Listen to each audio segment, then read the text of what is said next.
All right, we're back. Let's see if we can get her in here, and then we will start this interview. And once we are going live and she's joined part of our chat, then we will go from there.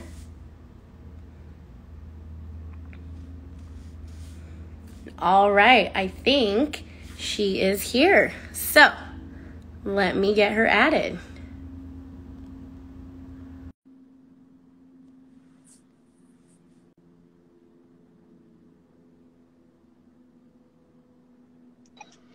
Hello.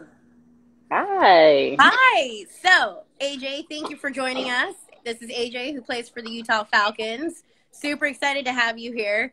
I'm super excited for personal reasons because I used to play with the Majestics, and I heard you guys had quite a game against them. It was an interesting one this time around. Yeah. How do I say this? They were a lot tougher than they have been in the past. Not to say that they haven't been tough, but it was just a little different than I was used to. Mm-hmm. So I had to get out of my own head and just learn. I'm like, oh, y'all want to be aggressive? Okay, let's go cheerleader. Let's be aggressive. And as the final score will indicate, how aggressive was Utah? I think the final score was 68-8. Yeah. No shade thrown to my old teammates that still play in the Majestics. But no, they're great girls. All of them are great girls. Yes. Congratulations to the win. So does that Thank get you guys a seed into playoffs now? Yes. I think it puts us in seed 1. Okay.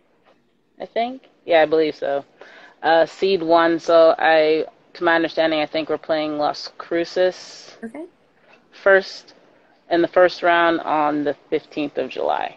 Okay, so you get some time off, you get a bye week, give or take, relax. Yeah.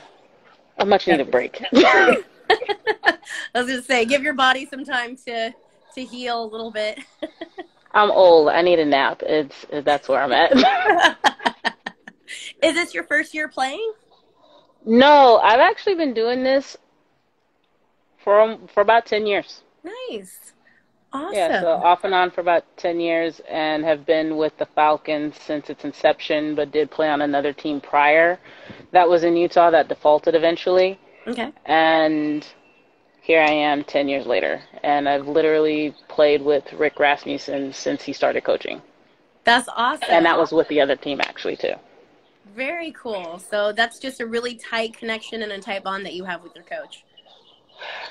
We have a very interesting relationship, to say the least, in terms of we like each other but don't like each other. Okay. That's fair. That makes sense. But it works out. So he gives me shit and I give it right back with no filter. Well, yeah. I mean, I kind of feel like that's kind of how it is with the line and then the head coach. There's always an interesting dynamic. I think it has to be because it's a lot of communication, because it's to be able to execute what they want to be so that the backfield can actually do it appropriately. So there has to be that constant communication. It's outside of line coach and the head coach, it has to be this entire big cohesive unit or else it just doesn't function at all. Definitely. Yeah. So since you've played for so long, how much have you seen women's football really change from when you started to what it is now to what you hope it will be in the future? I think it's just the progress in terms of, I think what for us initially from going from one team and brought a lot of us on to another was just our attitude and how we changed, how we see ourselves as a unit. Once we understood, because our head coach, Rick, he just does everything as a military family, very military mentality. So it's you have the battle buddy system, so everybody's accountable for everybody. There's no man left behind. And then that concept that we're only as strong as our weakest player. Definitely. So once we understood that it's everybody has that level of trust and loyalty for each other, it's easier to bring the fans in to work to help everybody out. So once that was all said and done, then it ends up helping us being able to have a great fan base, because it's not just one teammate's family is rooting for them. They're rooting for everybody that's on there because we do interact with other people's families. Definitely. That's awesome. I think that's a really cool way to see it grow as well.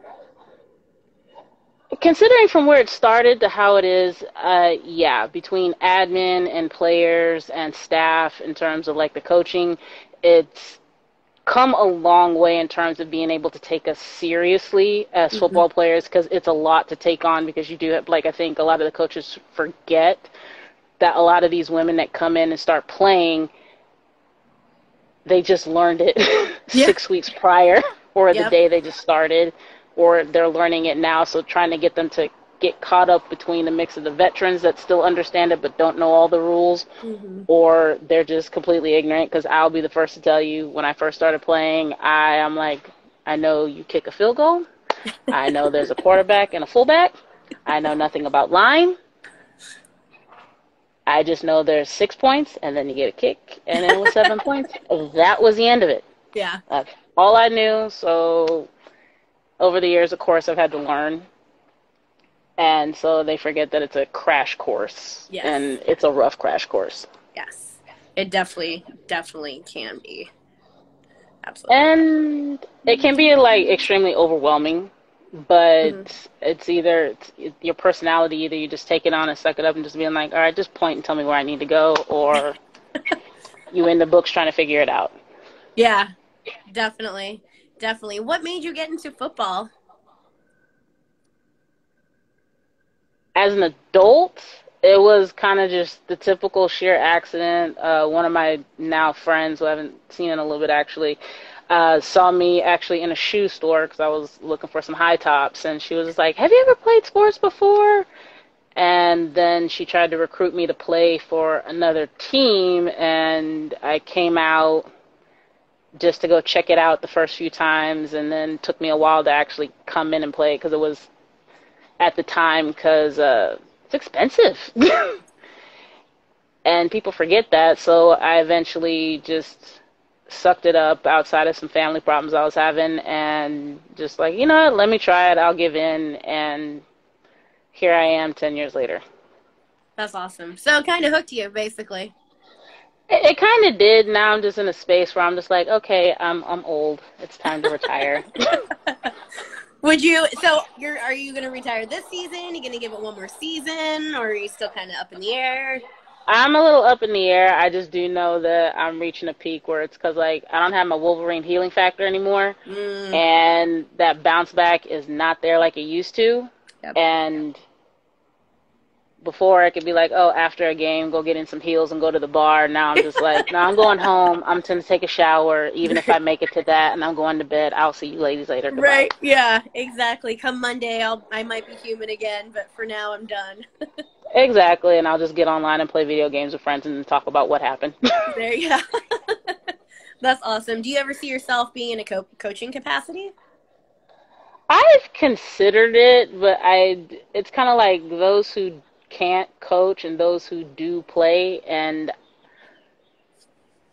I've coached before, and it's a struggle because it's like I want to just do it. So that's just me and my own learning process to be able to teach someone how to do something. And ironically, over the last few years, I've been able to help. There's a difference between helping your teammates to understand something versus actually coaching from the ground up and making sure that they're functional. So I think it's just a difference, but I'm not opposed to it. I just don't know if I'm ready for that level of capacity, because right now it's just like I show up, tell me where I'm going or what we're doing, and then move on to the next. Makes sense. Versus coaching, you have to put in a lot of time to study, to plan, and then get them on board to be able to what the plan is and how to execute. And Definitely. I don't know if I'm ready for that level of football yet. So, again, but I'm not opposed to it. Well, that would be awesome if you slowly transition into it, or, you just do the retiree way and just go from there. Yes, retire and then disappear into oblivion. I'm okay with that one. Yeah, I mean, that's what I did when I retired from football. Like, I did booth stuff for my team a little bit down at French Field for the Majestics, and then I just vanished. I played golf like a true retired football player. You golf and stuff like that. That is one of the few things in this world I have learned to do correctly. I it is not, there is no level of coordination. I learned curling, and I figured that one out pretty quickly, but it, golf just did not, I can't, it don't work. I use it as like, so for me, I'm not good at golf, but I use it for networking, so that's kind of my end. It's a good network, I will say, but me and golf courses don't mix because my allergies take over, and I'm like, all right, I'm done. I can't. Yeah. I physically can't. Definitely. Even in the winter, I've been in them, and it's just like, nope, I can't. It's just that bad. You're like, turf and turf only, thank you. Exactly. I'm like, we're good. I'm done. So, how does the team feel to know that they got number 1 seed, they got a bye week, and then they're into playoffs? I'm sure as a seasoned vet, you see rookies that are probably just kind of losing their minds, like, oh my gosh, what's the overall feeling for the team? I think right now they're a little beat up because everybody's just like, okay, great, we get a break. But, there is a level of excitement, so especially like the new people where they're just like, all right, we're here, let's do this. And then you have the veterans going like, all right, can we get a break now? All right, so yeah, what's our new game plan? Because now we're out for vengeance because, of course, they want the championship because we've been multiple times. And just the last few just haven't been able to get over that hump. And so their goal, a lot of the returning people it's vengeance now. So that's like they want that ring. Definitely. Well, and everyone that I've interviewed so far this season is just Texas. Like, yeah. Texas has that target on their back. And, I know they play well, but as the competition really starts getting more difficult within playoffs and as you start going up the rankings, it'll really be interesting to see how these teams, even though they play good in their division, how they also fare on a national level, which I think is a big thing to watch out for too. My thing is with any team, sometimes two things I've learned, or that's just me in general. It's just like, don't play scared. Yep. And don't underestimate your opponent regardless of whatever their last game was. Yep. Because you come across way too many people because the minute they have nothing to lose, they're willing to pull out all the stops, and your hubris will get in the way. Oh yeah, exactly. And I think that's definitely a big thing you kind of see that. You see the ego kind of change. There are some rookies who come in and big, oh, I'm going to play football, I'm big in this, and then they get hit once, and you're like, never mind. Yeah, that happens surprisingly a lot because we'll get like a lot of new players that'll start out until we actually start butting and hitting. Yep. Then the reality sets in going, oh, I don't know if I can do this or I don't like it. Yeah. And that's just kind of where it ends up. Yeah. My first tackle, so the first person who tackled me during practice was Holly Custis. Oh, I love Holly. Yeah, so you were aware with her. And that was one of those moments where I was like, I don't know about this. Because that shit hurt. I don't know about this. I remember the first time I met Holly was when I was playing for the other team, which is the Utah Jinx. And we actually took the bus all the way up to Seattle, and she was actually friends with Des, number 15. And I tackled her, and then we were we all, after the typical fifth quarter after the game, that was like one of the first tackles I got, and I was like, yes! Is that what we're supposed to do? And played it, and then met her at the bar, and we've just been cool ever since. And so that's been like literally 10 years. That's awesome. It's crazy how time is just flies by. Yes, it has. It's gone by. I swear, I blinked. At one point I was 27. Now I'm like almost 40, so I'm good. Well, you don't look a day over 29, so whatever you're doing is right. Called in need of a nap, but yeah. So, having been in the game for so long and truly being a seasoned vet, what does Queen of the Trenches really mean to you? Queen of the Trenches. To me, it's just like Queen of the Trenches is anyone that's willing to get down and dirty, to keep fighting, and to know that there's never, not necessarily never, but there's not always going to be any accolades in your favor, but you have to have enough self-confidence to say, you did your job, and the group that you're always with will always have your back. That's awesome. And because I was actually watching the other girls and how they discussed it, and it's just kind of like,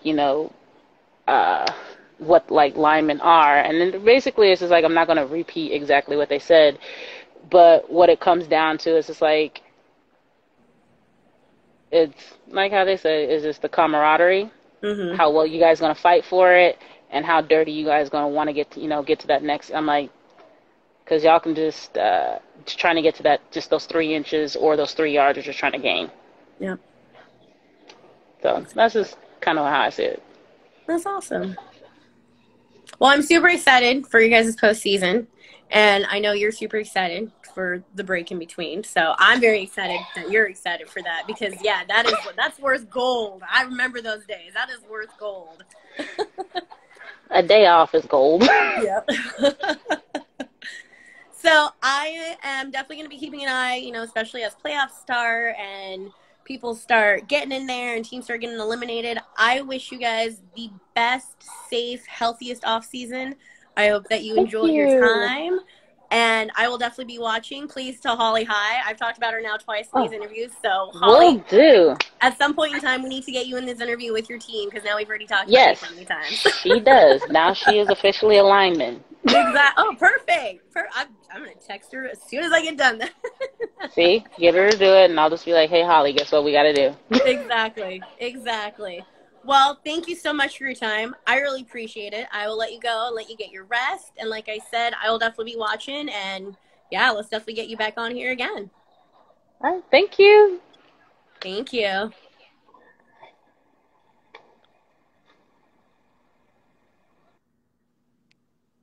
All right.